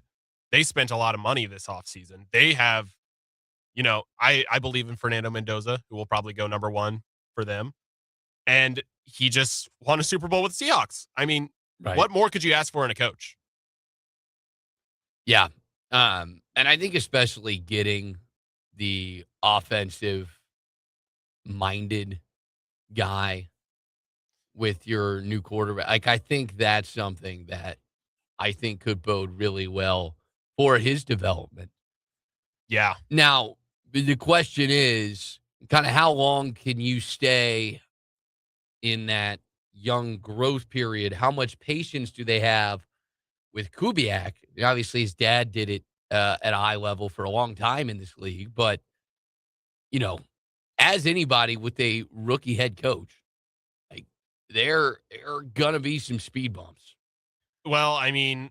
And so far, at least from what we've seen from the Davises over the years, they don't really tolerate bumps in the road. Yeah. So how much are they willing to absorb is what I'm interested to see with how this Raiders situation develops. I'm going to just give you a comparison a little bit to Ben Johnson, because I think that they're not like same style, but like, they're geniuses offense. Well, I wouldn't say geniuses for, but anyways, he made the playoffs with the Bears, which, that's pretty good compared to where they have been. We had a new coach, Vrabel for the Super Bowl. We had the Jacksonville coach. Liam Cohen. Yeah, Liam Cohen. We had him. We had some really good new coaches, and I think a lot of teams fired their coaches, either not necessarily thinking that he's god awful, we have to get him out, but hey, we can get someone better. And I think that the Steelers, I guess not the Steelers, that he didn't get fired, but can we say he got fired, basically? Yeah. I mean, he wasn't invited to come back. Yeah. And then the Ravens, I mean, they thought, Harbaugh's great, but we could get someone better. And that's leading me on to my next best coach. The Giants. Holy moly. Did you see that he's going to be meeting with OBJ? Harbaugh? Oh, God. Yeah. Oh, God, indeed. Oh, God, for everyone in the NFC East. That's going to be awesome. Are you kidding me? Is that what they need, though? No, it's not what they need. With a young quarterback. You know what they need? Culture problem. They need swag. And he's got swag. I just think. You don't want the inmates running the assault. I just worry, at least for the confidence of a young quarterback, bringing in a guy with, yes, the swag, but the baggage. Okay, well, I would agree with you in every other situation if it wasn't Jackson Dart. I don't think that he's going to listen to OBJ. I mean, I don't think he's You think that guy, like, it's such a butting head situation enough that it's fine? I think it'll work out. It'll work itself out. And, I really like the Giants. I think they're making the playoffs at least this next season. So, I mean, it's going to be awesome. And then I guess we have to bring up Kevin Stefanski and what happened there. Right. I do like him at the Falcons. I'm excited with Tua and Penix Jr. I think that there's a lot of potential there. And I don't know why they fired him. I mean, Kevin Stefanski wasn't a bad coach. He was actually, I'd say, a good coach. I'm going to come out and say he was a good coach. He won a playoff game with the Browns. That's like 2 Super Bowls in Kansas City. That is going in the Guinness World Records. I think part of the thing with the Browns, and I think to some extent we saw this with the Ravens and maybe the Raiders, Titans.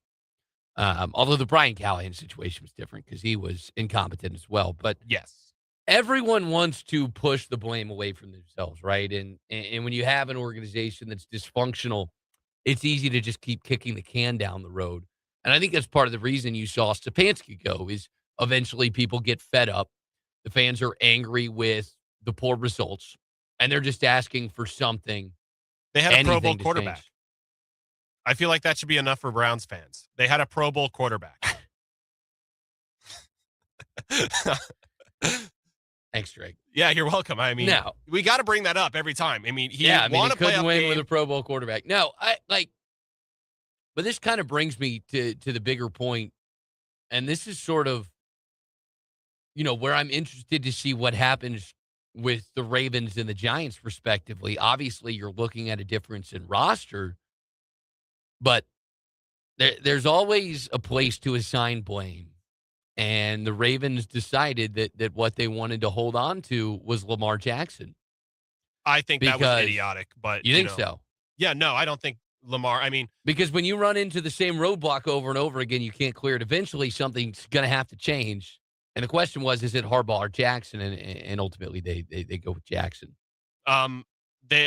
People say that the best ability is availability. Lamar Jackson just gets injured. That's his playing style. That's what it's going to happen every single year. So I don't know why they got rid of a great coach don't get me wrong, he's an amazing quarterback, but they're not going to win and sustain actual greatness if they keep on losing their quarterback every year. Yeah. But, that I don't know where he'd go, though. That's the biggest problem with Lamar Jackson. Like you say, would they rather stick it out with Harbaugh or would they rather stick it out with Jackson? But where is Jackson going to go? Who's going to be able to afford him? Who's going to be able to, build a roster around him? And I think there was maybe one team that could half do it, and that was the Vikings. Maybe. I mean, there was no place. I don't think it was necessarily they chose Jackson over Harbaugh. I think it was more of hey, Harbaugh's easier to get rid of than Jackson. That's probably fair. And, you look at that contract, and I don't doubt that, there's some teams that, are in quarterback purgatory, so to speak, that, have the fine roster and are willing to take him on for a year or two. But I mean, you're talking about a guy who has a 30+ million cap hit for the next 2 years. Yeah. I mean, I think that this was the best decision for the Ravens. I think Pardon me, except for I didn't realize how much they had backloaded this contract. Oh, God. Obviously, it's going to get moved, but $84 million set for next year. Obviously, that's going to get restructured. Yeah, but it's going to get restructured. I mean, but still, they're going to have a very big burden on everything. Yeah. Anyways, but I mean, the Giants really did well. I mean, you saw your rookie quarterback show some color, show some excitement and some potential. You have Cam Scadaboo, who is Cam Scadaboo, I guess. I wouldn't say that he's the best quarterback ever, but or running back. Right. But, he's fun to watch, at least. So you've hit me with your top three. Can I hear, Drake, who are the bottom three guys that you really do not have a lot of faith in succeeding? Let me pull up the list real quick because I'm sure there's a lot. I'm gonna stick with the Dolphins. I don't think that's gonna be great. Okay, with Halfley. Yeah. Can I put the Jets in there for not firing Aaron Glenn? Sure. Does that count? Okay, I'll count that. Who else had new coaches? Let me see. Actually, a sleeper that we haven't brought up. It's what is it? Mike McCarthy for the Steelers. Yeah. I like that move because I think Aaron Rodgers is going to stick it out another born year. and bred. Yeah. Will Hurd. Is that how he said it? I don't know if you watched that. Use. Yeah. Jens? Anyways, I think that was actually a really good move. The only thing is that, I mean, with the Steelers, they go, they get a coach. He stays for basically 50 years. Get another coach, stays for 50 years. I don't know how many years he has left. But, I mean, the Jets, the Browns, and whoever the first person I said. I think the Browns crap the bed. I really do. Yeah, I definitely don't think it was an upgrade, and it was a No. little bit of a, a little bit of a shot in the dark. Um, when I kind of look around the league in terms of the three guys I think I have the biggest question marks about, I think I start in Baltimore with Jesse Minter. Um, Not just for the fact that, listen, he's had defenses that have been good. When you look at his final 2 years at Michigan and last year with the Chargers, but I mean, you look at the talent that he's coached on that side of the ball, and you look at the numbers, I don't think it equates. Like, this guy hasn't put together top 5 defenses with rosters that I think are at that level. Obviously, it was good enough for Michigan to win that national championship, but I mean, it was partly because of what they were able to do in terms of running the football on the other side. And I think they played in a conference where I don't really think they got exposed on that side of the ball. You would in some of the other leagues in college football. I also think the interesting thing to watch for Minter is going to be immediately the amount of pressure that's on him. Yes. That's like you that's talk about point, some of these other guys starting in as head coaches, and this is the same thing Joe Brady's going to face in Buffalo. When you're expected to go win at a high level immediately, like I just think it's so much tougher. There's not the learning curve that you get if you're a Clint Kubiak or a Michael LaFleur. Yeah, I agree. The Bills, holy crap, what a crap show that is with their ownership. And yeah, I don't get it. Maybe you can like connect some of the dots, but you have a coach. He's great in the regular season. He just never wins the big one. So you fire him trying to shake it up, and you get someone that's also on the coaching staff that he was on. I mean, listen, Joe Brady's kind of been a guy that I think most people have thought of as one of the bright minds. And certainly if you look at the scoring that the Bills have been able to put together, I think that's consistent. They've had good offenses, maybe not reached the potential. But I think it's the same kind of wall that they ran into in Baltimore, which is like, we just can't keep running it back. And, I mean, at least in Baltimore, you could make an argument with sort of the CV that Harbaugh's had and some of the issues that you mentioned with Lamar Jackson. I don't think that's even an argument in Buffalo. Like, that was never going to be a thing. I just think you couldn't do it one more year, Sean McDermott. I think the way, especially that Broncos game unfolded, is they were by far the better team in that football game. He couldn't win. The mismanagement at the end of the first half, going into the end of regulation and overtime, it was just putrid. It was putrid. Putrid is the word I would use. Yes, but is that all on him? No, I'm just saying.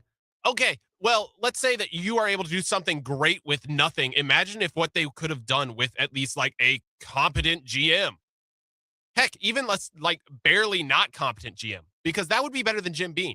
Jim Beam has screwed the Bills, and I don't know what him and the throwing owner, your coach under the bus regarding a draft pick is just scowling. Yeah. And then he gets exposed for it. He got exposed for it before. That's the thing. I mean, it's just ridiculous. I don't understand. The Bills will never win a Super Bowl, and it's okay. I'll ask you one more question, Drake. Of the coaches headed to teams that did not make the playoffs last year, Mike LaFleur with the Cardinals, Todd Monken with the Browns, Jeff Hafley with the Dolphins, Kubiak with the Raiders, Harbaugh with the Giants, Stefanski with the Falcons, and Robert Saleh with the Titans. Who has the best chance to make the playoffs this year? I think the best chance is the Giants. I think the close runner-up is Stefanski with the Falcons. Okay. And I do got to elaborate a little bit. I don't think Tua's is washed. I think that he fits his play style very well, a left-handed quarterback that can, do the play-action boot. And I think that was one of the biggest problem with Penix Jr. It's that he was almost afraid to turn his back to the defense whenever he was rolling out. He couldn't sell that run. I think that Tua is going to be a great mentor towards him, and I think that they could make the playoffs, especially in the division they're in. I mean, you could sleepwalk your way through that if you're competent, and I think that Kevin Stefanski is. I think those two are neck and neck. I think that Harbaugh has the better roster. It's going to be a lot harder because they're in the NFC East. But yeah, that's kind of my argument. Is I think Stefanski's a good coach, and that division. I think people assume the Panthers will take a step forward. Who knows what we're going to get from the Bucs based on what we saw in the back half of the season. But yeah, I think you look at that Falcons division, it's much more manageable versus, you look at the NFC East. Eagles are going to be tough no matter what. I don't know if you saw this article that came out today talking about some of the dysfunction on the offensive side of the ball. Even with that dysfunction, they're fine. Like they're going to be tough to get through. You assume the Commanders maybe have a bounce back here if Jaden Daniels can stay healthy, and even the Cowboys are no pushover. I think I'd lean Stefanski. On the AFC side, though, I don't know. I just think that, yeah. I agree. Maybe Halfley with the Dolphins would be my only guess. I half agree with you. I'm not going to say that. I'm not going to back down from my take. Yeah. I really think that Harbaugh getting thrown into a new conference, and I think that he can make a very big splash, especially with a very aging Washington. You got the Cowboys. They're going to screw it up somehow. I just think that's going to happen. And I think that, even if they don't win the division, I think they'll still be great and make a wild card. In terms of the coaches headed to playoff teams, Brady with the Bills. Yep. Mentor with the Ravens. McCarthy with the Steelers. If I had to ask you right now, within 5 years, will any of these coaches be coaching in a Super Bowl? Would you say yes or would you say no? I'm going to say yes. Okay. And who's the most likely? I think the Bills. Yeah. With that roster, I think you're right. Yeah, I think that you can. I could go out there and quote unquote coach and just have Josh Allen be Josh Allen, and he's gonna make it to the Super Bowl eventually. He has to, right? You would think. Don't say you'd think. Come on, throw him a bone. This was the year, though. This was the year he didn't have a wide receiver one. No Mahomes. Yeah, no Mahomes. Still no wide receiver one. Oh, come on. They had a chance late. They had you said DJ that Moore the answer? Do what? DJ Moore the answer? Yes. Okay. I think he's the answer. Really? All right. No, I think DJ Moore, he's an amazing wide receiver. Yeah. Anyway, yeah. You get it. All right. I'm going to hold you to that, Drake. Oh, okay. Winding down here in the 5 o'clock hour. Do a late Blues resurgence? Does it mean anything or just kind of running themselves out of the draft pick lottery? That's next after this live local sports center. Now, your local sports center update on your total sports station, KTGI. Good afternoon. I'm Billy Jones. This live local sports center is with Lee's Tire Company. Round and rubber. Lee sells it. Lee'sTireCompany.com. Pair of Missouri commits. Standouts last night in the McDonald's All-American game. Both Tony Bryant and Jason Crow Jr. finished in double digits. Crow had 16. Bryant had 14. Jason Crow Jr. also finished as the co-MVP of the event. 5 assist to pension as well. The Cardinals walk it off in their rubber match today against the Mets as they win 2-1. A little blooper to right field for Mason Wynn is enough as his single scored J.J. Weatherholt in the 11th inning. Another really solid start for Matthew Liberatore on the mound. He allows just 3 hits, 1 earned, and 2 strikeouts. Royals back in action tonight, game number 2 of their series against the Minnesota Twins. They'll get underway at 6:40. Noah Cameron on the bump tonight against the Royals. For the Royals, excuse me. Mizzou sets an attendance record for regular season baseball yesterday at Taylor Stadium, 3,000 plus in attendance. Tigers couldn't get the job done, though, as they fell against arch rivals Kansas 11-8. Make that now 5 straight losses on the diamond against the Jayhawks. Up next, your ABC 17 Storm Track forecast.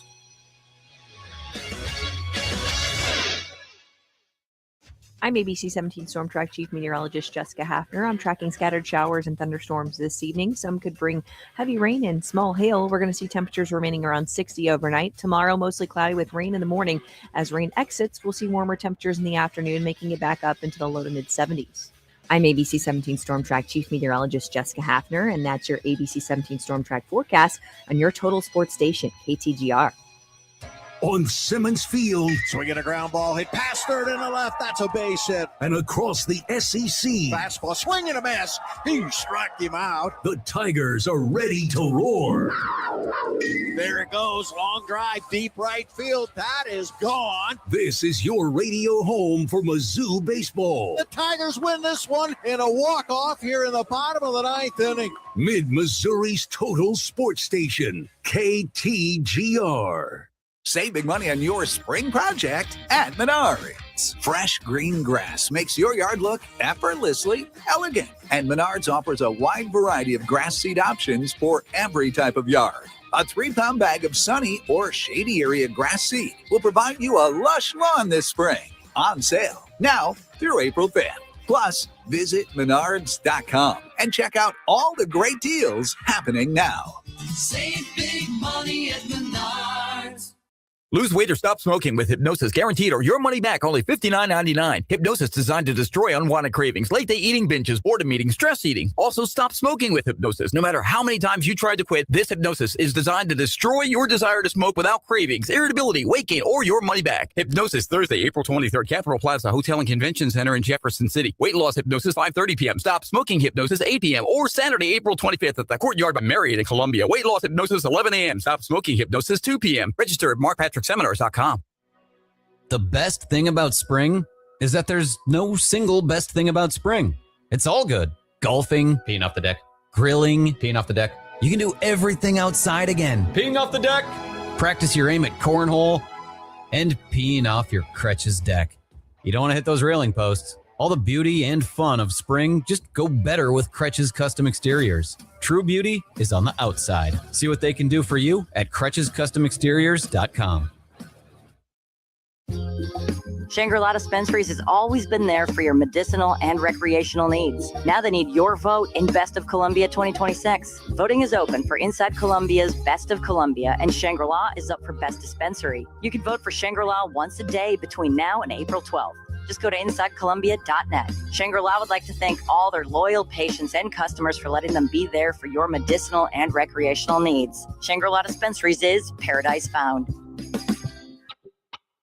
This is an important notice to all U.S. taxpayers. The IRS is giving away billions of dollars in tax savings through a federal program called the Fresh Start Initiative to aid delinquent taxpayers. This initiative was established for anyone facing financial hardship and unable to pay their back taxes. Qualifying and enrolling in this program will stop all collections, settle your delinquent tax problem, and even reduce what you owe by thousands of dollars. Call the hotline at People's Tax Relief to see if you qualify and get this free information by dialing 800-827-4006. If you have unfiled tax returns or cannot afford to pay your personal or business back taxes, you can now get the help you need. One simple phone call can resolve your tax problem and save you thousands of dollars. To see if you qualify and to get this important free information, call 800-827-4006. 800-827-4006. 800-827-4006. What happens when a chef, 2 pharmacists, and a financial analyst walk into a bar?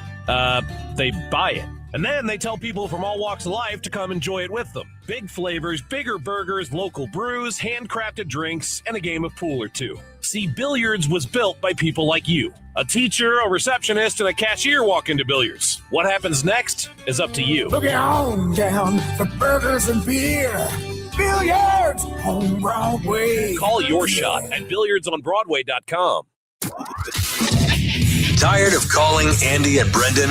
So are their wives. Then shoot them a text right now. 573-875-KTGR and become part of the Big Show. Big show here on KTGR, Wednesday edition. Billy Jones and Drake Whitman with you. Blues back in action tonight. A little bit of a worrying trend, maybe, for St. Louis fans who I think maybe thought, they've got 3 first-round picks. They own one of them. And in the moment, are positioned right there at the edge of the lottery in 5th place. But Drake, and they went on a little bit of a winning streak over the past 2 weeks, won 4 of 5 before they lost to San Jose. Now, schedule gets a little bit tougher coming down the stretch. Kings, Ducks, 2 games against the Avs. They might walk themselves out of position here if they're not careful. Yeah. 6-2-2 over their last 10. I hate the Blues. I really do. Yeah. They, how do I say? They're like a toxic girlfriend. That's what they are. I mean, they just toy with you. Because every year at the beginning of the season, I'm thinking to myself, we're not doing too great. Whatever, there's this great prospect out of Wisconsin or Penn State. I'm like, I really like watching him. Maybe we could. Yeah, get Gavin him. McKenna this year. People love him. Yeah, don't remind me because we won't end up with him. Okay. Because the Blues don't know how to tank. It's not this team's blood. They don't know how to win and they don't know how to tank. They just know how to beat the Steelers of hockey, I guess. Yeah. I mean, the funny part is they're 4 points out of the playoff right now. Yep. And they're 5 points out of what would be the second best odds in terms of tanking, which is it's a pretty funny spot to be. We'll see if they can figure it out, though. Can they make sure that they drop a couple here down the stretch? I mean, we can. I mean, the Canucks are far and away. I mean, they're 50 points. The next closest is the Blackhawks with 68. I mean, it has been a season of misery in Vancouver. I'm interested to see, though. It'll be fun to watch tonight. Yeah. Can they blow it? Can they blow it? We know how to do that. I mean, we can get, 5-1 in every single game and then blow it somehow. But, Sure. That's Blues hockey for you. I mean, I'm just not entirely sure what the game plan is from here. I mean, I guess you're supposed to tank. You're supposed to. Yeah. But we're the Blues. We're not going to tank. This is the part where they mess around and win games. This is when we screw it up. Yeah, I mean, they do have the game in hand, too, against the Predators, who currently occupy that last spot. So, if they're able to beat the Kings tonight, they would be just 2 points out of the wild card race. It's a logjam, though. There's 6 teams right in that spot. We thank you for joining us today on The Big Show. I'm Billy. He's Drake. We're done for now.